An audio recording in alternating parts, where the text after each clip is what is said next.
Salut à tous et bienvenue sur la chaîne de Vince LBA.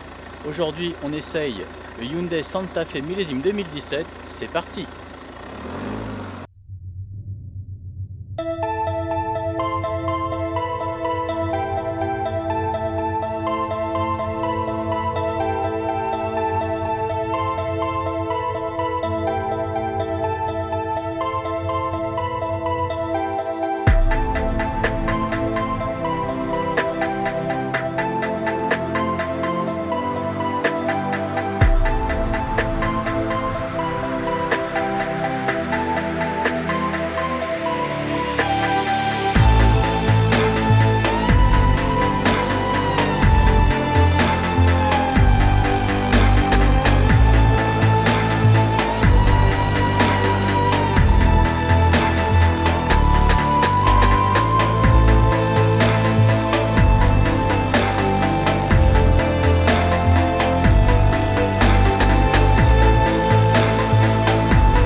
La petite feature sympa que moi je trouve utile, mais par contre qui marche que pour l'ouverture et pas la fermeture.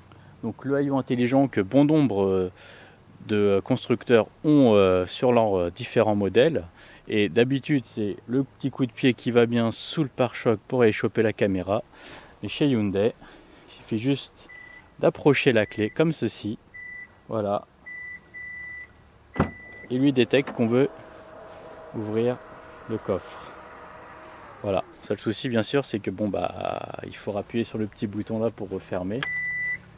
Truc sympa, comme vous pouvez le voir, ça déverrouille aucunement le véhicule, ça ouvre que le haillon. Bon allez, je vous embarque à l'intérieur pour une petite visite. Donc chose que je m'étais plaint sur le Tucson par rapport aux vitres électriques qui n'étaient automatiques que sur le côté conducteur, là vous avez les 4 qui sont en auto. Ça c'est plutôt sympa. Alors le petit truc qu'il faut savoir, c'est que voilà, pour la trappe à essence, c'est ici que ça se passe. Donc les petites ailes à conduite qui sont par ici. Donc vous avez le détecteur d'angle mort, le maintien dans la file, bon, c'est pas une aide mais le volant chauffant, le stop and start si on désire qui ne fonctionne pas, et le mode 4x4 que je viens d'utiliser pour aller dans le petit chemin où je suis. Donc le drive mode, l'aide à la descente qui peut être utile quand justement une belle descente se profile à l'horizon et que on veut que la voiture gère toute seule comme une grande, et le SP off bien sûr pour si on a des envies sportives soudaines. Ensuite le combiné qu'on allume, l'écran GPS 9 pouces, les commandes, les petits boutons pour le dégivrage à l'avant à l'arrière, pour la clim, le recyclage d'air. Sinon c'est plutôt pas trop mal fini. Bon, c'est pas non plus les finitions de la mort, mais voilà le petit plastique aspect un peu tissé qui est sympa. Là c'est le plastique comme on connaît d'habitude avec le gros grain. Donc là c'est moussé. À partir de là c'est dur, mais bon ça c'est pas trop grave. Ensuite l'imitation en fibre de carbone, j'ai trouvé ça sympa. Bon, je me suis dit qu'est-ce que ça fait là, parce que c'est pas forcément un modèle sport. Bon après c'est là, ça revient dans l'habitacle, bon pourquoi pas après tout. Hop, le petit truc sympa, le petit logo Santa Fe. Donc la boîte auto 6 vitesses avec 2 prises 12 watts allume-cigare, la prise auxiliaire USB. Ensuite voilà le petit rangement, donc il y a pas mal de place. Petit truc sympa. Hop, c'est la coudoir qui fait bien les choses. Donc dans ce modèle là on a le droit au toit panoramique et qui est aussi ouvrant. Ensuite les places à l'arrière, donc pareil à l'arrière comme sur le Tucson, les petits sièges chauffants, bon, les vitres électriques, hop, la l'ouïe d'aération qui est sur le côté là, sur le montant central, la petite prise allume-cigare pour recharger divers appareils, et puis le coffre, voilà, que je vous ai ouvert tout à l'heure comme par magie, et que là j'utilise le petit bouton qui va bien. Donc voilà, avec le matos, hop, on va ouvrir. Il y a des choses sympas dans ce coffre. Alors, petit truc sympa, voilà, l'aérateur pour la 3e rangée. Alors ça veut dire que voilà, ceux qui sont à la 3e rangée, ils ne mourront pas de chaud dans le coffre, ils auront leur petit aérateur. Alors j'ai essayé avec les courses dans le coffre, c'est pas mal. Franchement, en mettant la clim dans le coffre, ça atténue un peu l'effet de chaleur. Et du coup, je trouve ça pas mal comme système. Petit truc sympa aussi pour éviter cette ceinture de sécurité de la 3e rangée qui se balade. Hop, vous avez le petit cran qui est là. Vous le mettez là comme ça, voilà. L'autre côté c'est pareil, il y a le même système. Voilà. Petite chose sympa, donc là, quand on a la 3e rangée de mise en place, hop, on peut mettre ça, le cache bagage, il rentre nickel. Voilà. Petit détail sympa aussi, bon, c'est un diesel, mais bon, oh, ça n'empêche pas que ça peut avoir un look sympa. La double sortie d'échappement.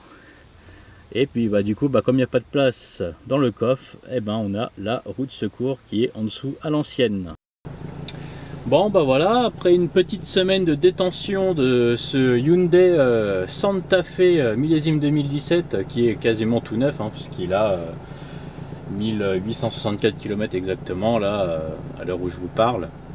Et donc ce Santa Fe est motorisé par un 4 cylindres 2,2 litres de 200 chevaux, donc qui développe 440 Nm et qui permet d'abattre le 0 à 100 en 9 secondes 6, donc qui est plutôt pas mal pour un véhicule qui fait 1 tonne 9 selon les versions, donc 1 tonne 9 ou 1 tonne 940, ça dépend le moteur, la version, les finitions.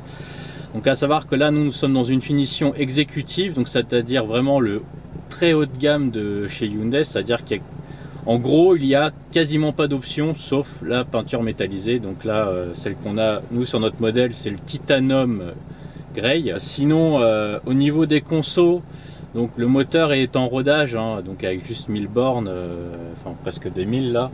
Donc, on va dire que les consos sont pas très révélatrices du modèle.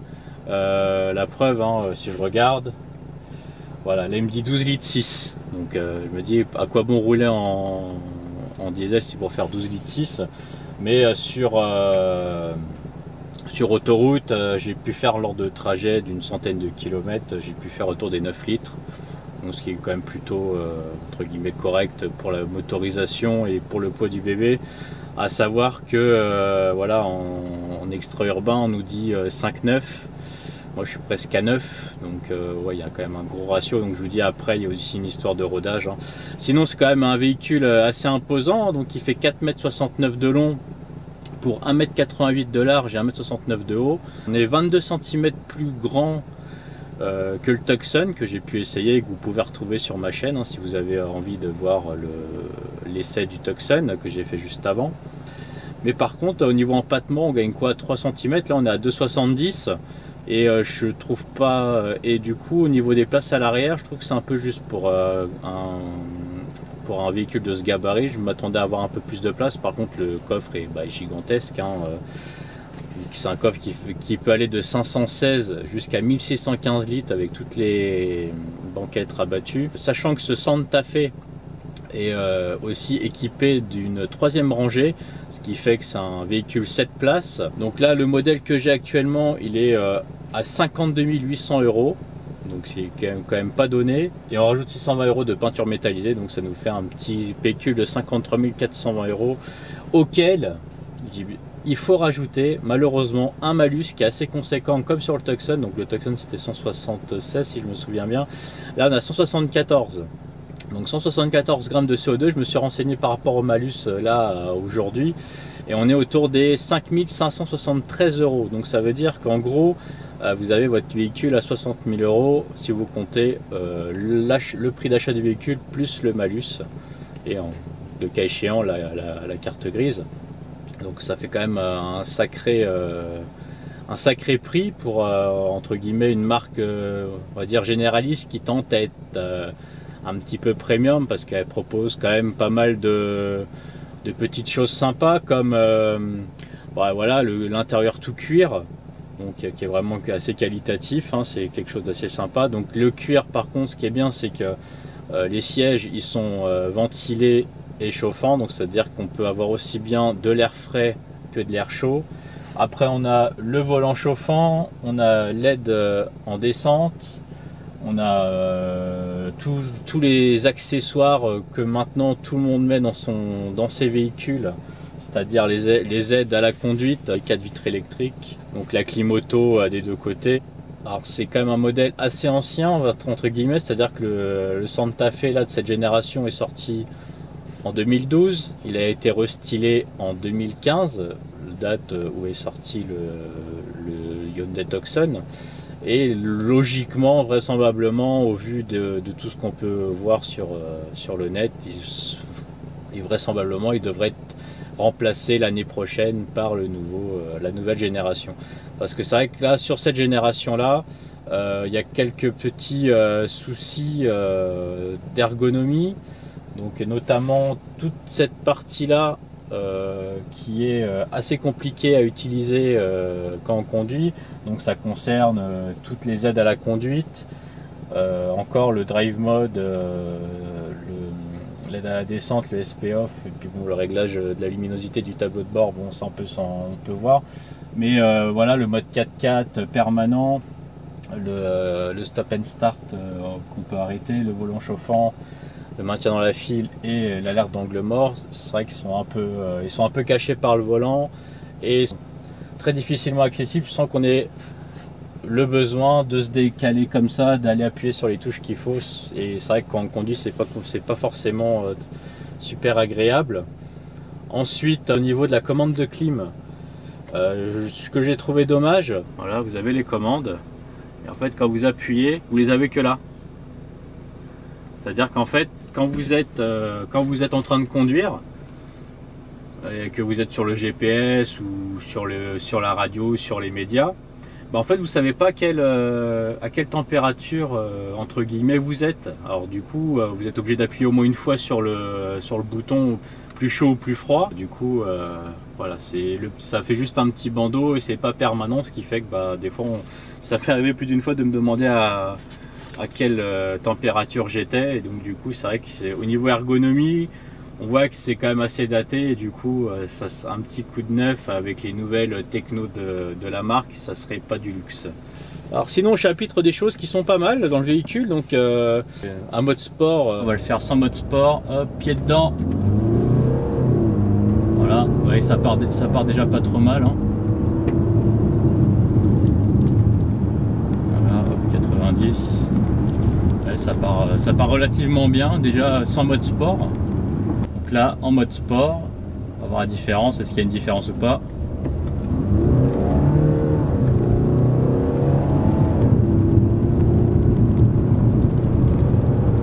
Ah ouais, quand même, hein. Ensuite, le confort des sièges, voilà, la petite chose que je reprochais au Tucson, c'est d'avoir des sièges pas très enveloppants. Là, je vous dis, franchement, je suis bien calé, hein, voilà, au niveau des sièges là, c'est pas mal, on est vraiment bien. On bouge un peu dans les virages, mais c'est quand même beaucoup moins que j'ai pu connaître dans le Tucson. Donc la finition en règle générale est pas mal, hein, c'est vraiment quelque chose d'assez sympa. Donc le petit cuir, les plastiques de différentes textures qui rendent l'habitacle sympa. Après bon bah voilà, hein, malheureusement on a toujours les plastiques durs, mais bon ça voilà, malheureusement. De toute façon on est dans du généraliste, on ne pourra pas non plus avoir du cuir étendu partout, hein, sinon il faut aller dans les luxe premium et c'est plus le même prix. La techno embarquée, donc ouais, du coup ça a été, c'est aussi l'occasion, je pense en 2015 d'avoir remis à jour les technos de la voiture, hein, toutes les aides à la conduite. Chose qu'il n'y a pas dans ce modèle, c'est tout ce qui est Apple CarPlay, Android Auto, MirrorLink, tout ça. Voilà, moi j'ai branché mon téléphone et en fait ça sert d'iPod, voilà, tout simplement. Ni plus ni moins, ça recharge le téléphone et ça sert d'iPod. On peut pas se servir de l'Apple CarPlay, moi qui ai un iPhone. Par contre, il y a toujours le Bluetooth. Donc ça c'est quand même vachement pratique, hein, pour pouvoir écouter la musique en Bluetooth. ou pouvoir recevoir des appels. Sinon au niveau de la conduite, on est vraiment bien. Le mode sport est là encore un agrément supplémentaire pour le véhicule. Par contre les suspensions sont un poil souples, donc après forcément SUV c'est plus confort que sport. Petit bilan, bah moi je suis très positif, hein, vraiment un véhicule très sympa.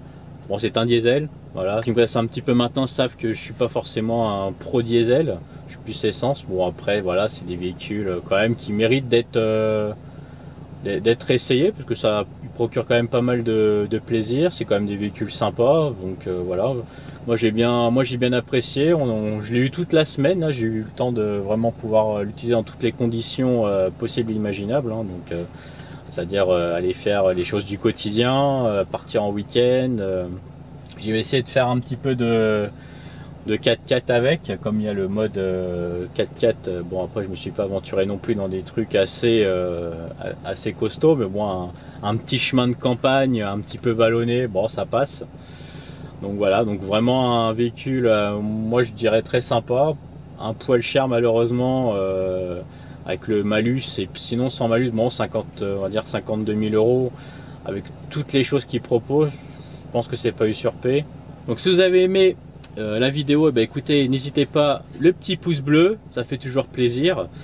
N'hésitez pas non plus à liker, à partager si il y a des gens qui seraient intéressés par ce modèle. N'oubliez pas de vous abonner aussi, ça peut être, on n'est pas beaucoup, mais on peut vite devenir un certain nombre si tout le monde s'abonne. Puis moi ça me ferait très plaisir d'avoir plein d'abonnés avec qui interagir. N'hésitez pas aussi à commenter si vous avez des questions, s'il y a des choses que j'ai pas dit pendant le reportage, que malheureusement je peux pas penser à tout. Si vous avez des choses, écoutez, n'hésitez pas, ce sera avec plaisir que je vous répondrai. N'oubliez pas non plus que je ferai un article sur le blog du billet auto, donc comme d'habitude avec le texte et les photos, comme je fais d'habitude. N'oubliez pas de vivre l'automobile avec passion, et moi je vous dis à ciao. Je disais que ça rigolait pas, là les là, les petits chemins là ils sont bien carrossés là.